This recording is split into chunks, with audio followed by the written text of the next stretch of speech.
And of course, that's the man being with the great. Let's go over to the function. I'm invited to do the tour. Jason. Yes. For your friend.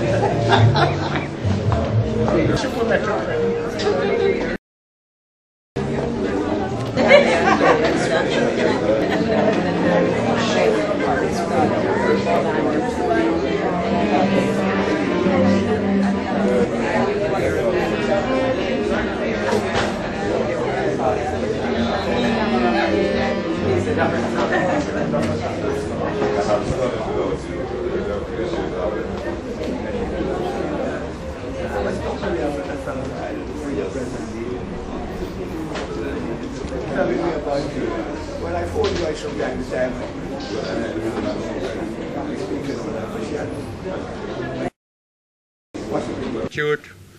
Distinguished representatives of Jamaican society, persons involved in the issue of our future as a country, cultural issues, and in particular this month is Reggae Month. I think it's quite appropriate that we are launching this particular issue, Jamaican popular music, on one of the last few days of the month of February. I have been asked to give an apology for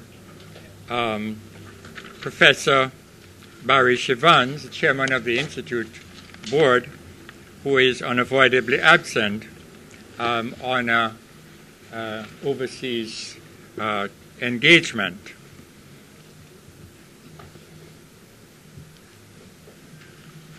In reflecting at what I might say by way of introduction and remarks, I have brought with me 4 newspaper clippings.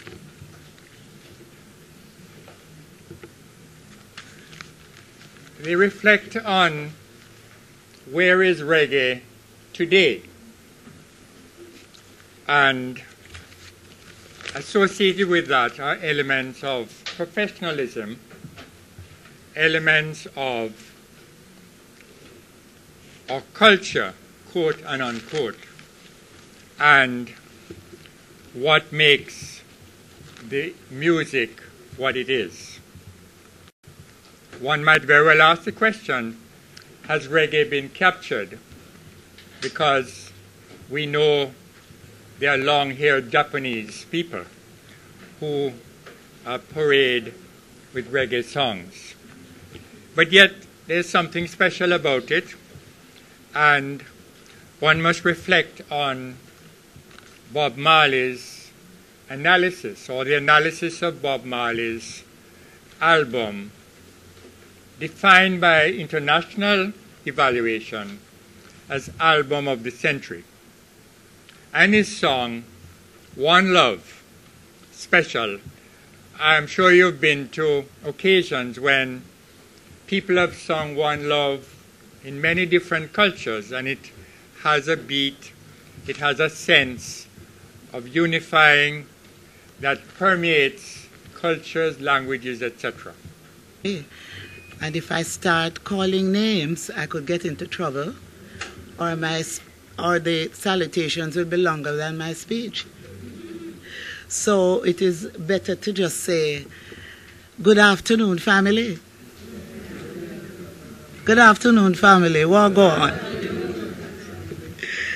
Now, of course, I have to give special acknowledgements to the chairman of this function, Dr. Sangster, and to the members of the council of the Institute of Jamaica, and of course Herbie Miller. Where are you, Herbie? Oh, there you are. I'm going to ask you to really give them a big round of applause, because they're why we're here today. There are 1 or 2 other special big ups, but later on in my presentation. I'm still waiting on Dermot. right? So he should be here shortly. But on this final day of the third celebration of Reggae Month, I'm particularly pleased to participate in this twofold event, which is the launch of the music edition of the Jamaica Journal, as well as the official handing over of the Dermot Hussey collection to the Jamaica Music Museum.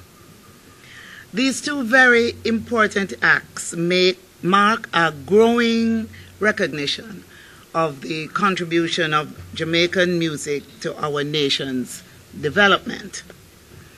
They also signify that we understand that unless we play a very active role in preserving our musical history, we would have done a great disservice to future generations, and we would have dishonored the legendary heritage that has been left to us.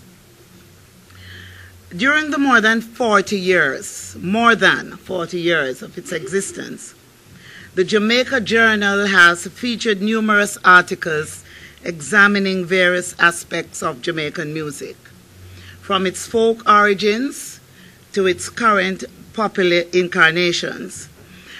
And I have to pause to say it's interesting that the minister who was center of the founding of the Jamaica Journal was also a record producer and also my mentor.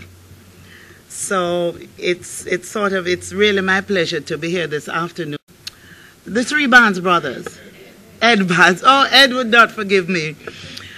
Unfortunately, we just picked up a couple of the albums, and Ed is complaining that he needs to clear this room, this large room he has, because the collection is huge. So, Herbie, we have to send a truck to pick up the collection. He has given so much of his energy to our music, but today he's giving so much more in this one act in which he's providing his life's collection to generations of Jamaicans to learn about their musical heritage. And in touring, doing a preview of the display here, I saw one item which I had the pleasure to hand to Dermot, and that was Shabba Ranks' gold record, when we had this major event, and almost everybody who had something to do with the music, who assisted in us breaking through with dancehall into Black America and into mainstream, got a gold record. And so Dermot, I know it was very, very special to him, for him to give that gold plaque to the Jamaica Music Museum, it means that he has given everything. He has, along with the Barnes brothers, have paved a path for others to contribute. So I'm calling on the musicologists